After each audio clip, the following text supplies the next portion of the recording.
How do I start this? I have no idea. Hey guys, welcome back to the channel. This video is for any beginners who want to get into sound design and understand the concepts between a synth. I don't own any hardware synths, but there are countless of digital or software synths that exist. I'm going to be using Expert Serum as my example to explain the components of a synth. Serum is packed with a bunch of waveforms to choose from, as well as a variety of modulation that you can do to your sound. And not only is it flexible with sound, but it's also very visual, so it's easy to learn and you actually see what you're doing to your sound. But before we jump into how Serum works, let's just talk about and understand what is sound design. Synthesizers are just tools, but the actual process of creating sounds is called synthesis. Synthesis is broken down into different categories as there are many of different ways to process sound, but the most common ones that you will see are additive, subtractive, wavetable, frequency modulation, and granular. Additive synthesis is essentially taking a sine wave and just stacking sine waves on top of each other. The idea is to just add more complexity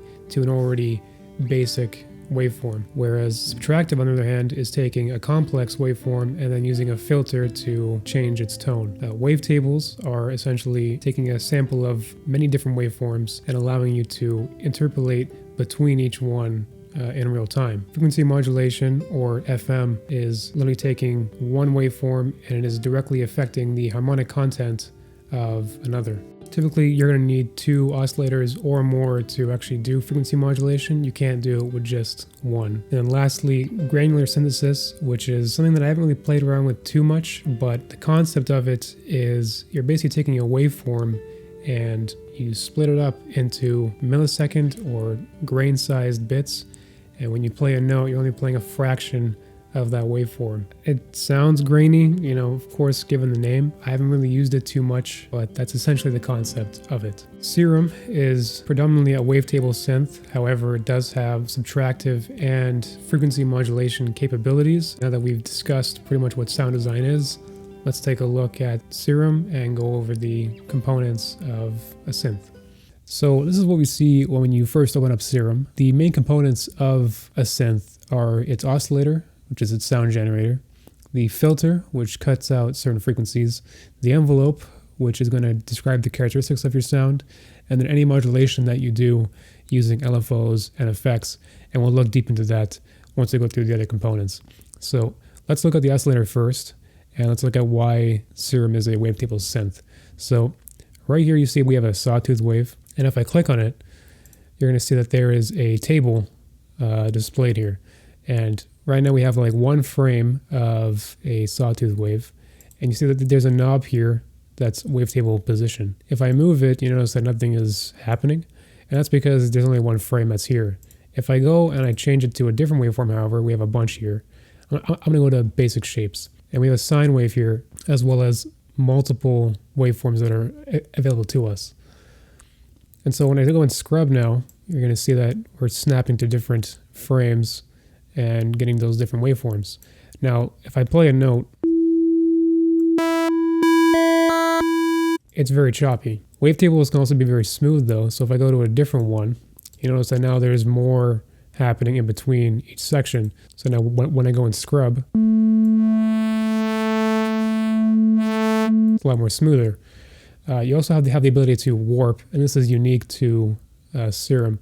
I can bend it positively, bend it negatively. I can even do FM. I remember I talked about that before. So this is the frequency modulation. This is frequency modulation from B. You have 2 oscillators here, A and B. So if I turn this one on, now whatever harmonic content is in oscillator B, it's going to go into oscillator A. Oscillators also have to do a lot with pitch. So at the top here we see we have octave, semitone, and fine tuning. Fine tuning is kind of like a guitar. When you turn the tuning knob of a guitar, you're actually fine tuning it. And if you go far enough, you'll eventually be a semitone out of tune. And even farther than that, you'll be a whole octave. So much like with this, it's very like fine tuning. So when I bring this down, you will notice it's slightly going out of tune.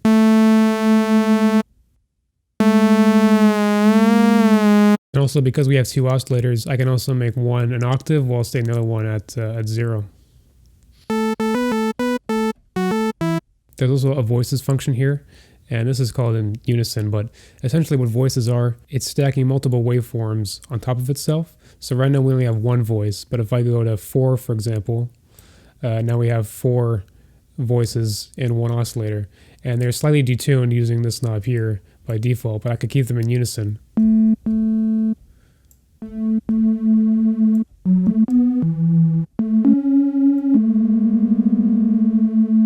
And you're going to get a chorus effect. It's going to sound very wide, and you can combine the two together, have one that's detuned, the other one is normal. Maybe have both of them.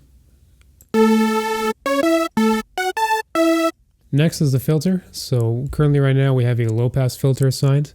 Common filters that you'll see are low passes, which are going to cut out all the high frequencies, high passes, which are going to do the exact opposite, and then band passes, which are going to cut both low and high frequencies.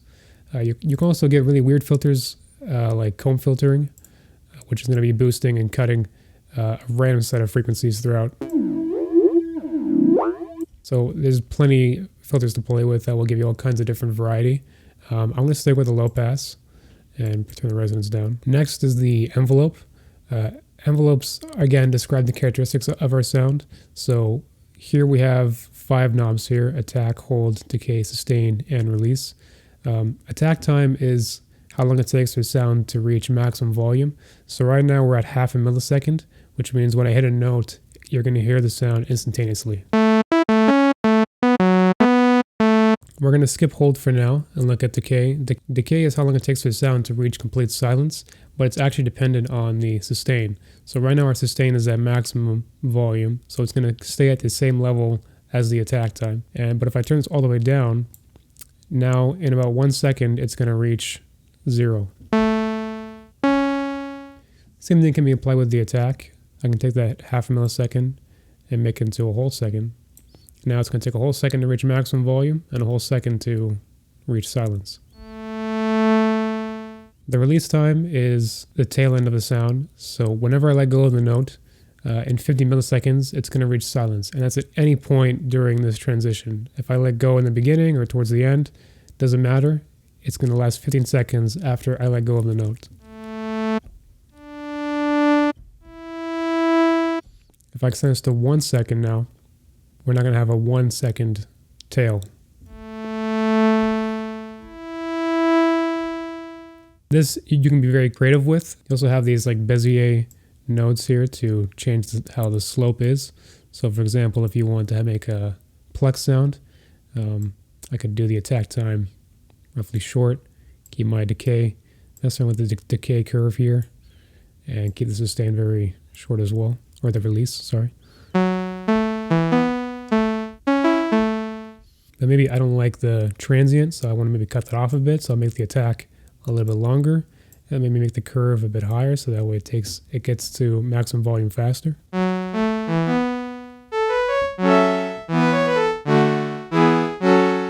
Play with a filter for a bit.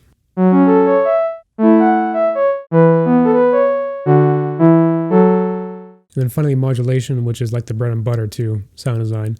You have these 4 LFOs here, and you have a couple envelopes to use as well. And these are all assignable to different parameters on a synth. LFOs are low frequency oscillators. They're frequencies that are so low that the human ear can't hear them, but they can be used to modulate parameters in the synth. And they are used typically at a given rate.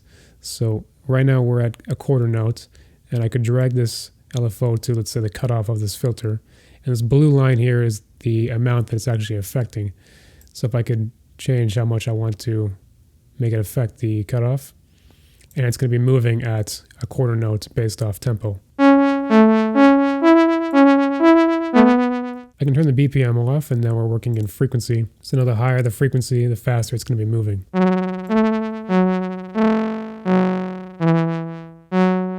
You also have different modes. Right now it's on off, which means that it's going to be on a continuous loop until I let go of the note. Trigger, however, is going to be starting at the beginning of the envelope each time I hit a new note. Envelope works in the same way as our amp envelope, where it's going to start from the beginning and then go to the end, and it's not going to loop after that. A creative thing that you can do with Serum's LFO is you actually take these Bezier nodes and you can move it to each side to create different shapes. You can also double click and make your own if you want. So what I would do for a pluck is I would actually make this a ramp and make this an envelope and figure out the right rate I want. And then I would create a modulation where the transient of my sound starts opening and then towards the end it closes.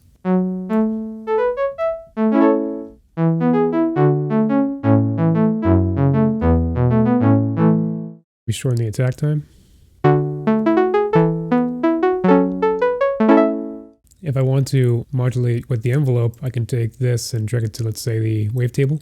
And now if I want to actually do some modulation, I just play with the decay and sustain, and possibly with the attack as well.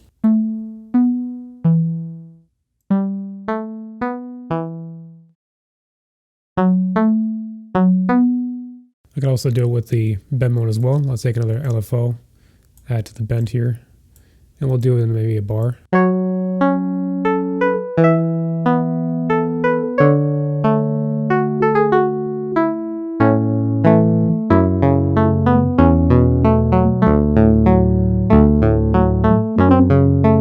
And then finally, if you want to add even more spice to it, you can just go to the effects. You have a bunch of effects here. Most synths do. You'll typically find reverb and delay are very common. Chorus, phases, and flangers are also very common. You'll have all kinds of effects to choose from that will add a lot more flavor to your sound. I'm going to stick with the delay since I'm making a pluck sound, and I'm going to just take the mix knob and mix in as much reverb as I need.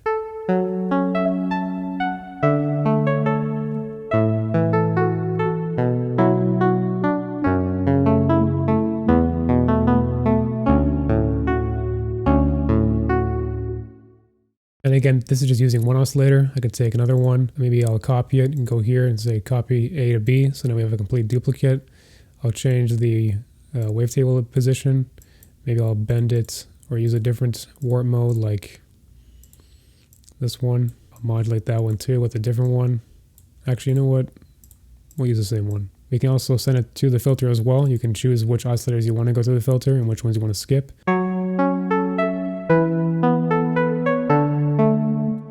We can make it go up an octave for separation.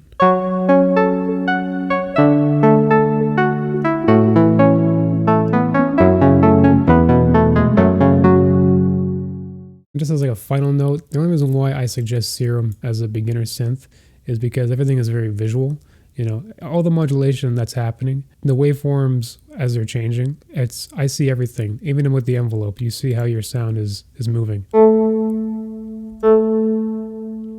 You know, and so when you can see what you're doing, you can actually understand what it is that you are really doing to your sound, and it kind of makes you understand like how all these features work, because oscillators and filters and envelopes and especially LFOs, they are seen in every single synth imaginable, and the possibilities with all of this is endless. So I hope you guys found that helpful. If you have any questions, by all means, please leave it in the comments. I will get back to you whenever I can. And until next time, guys, thank you for watching.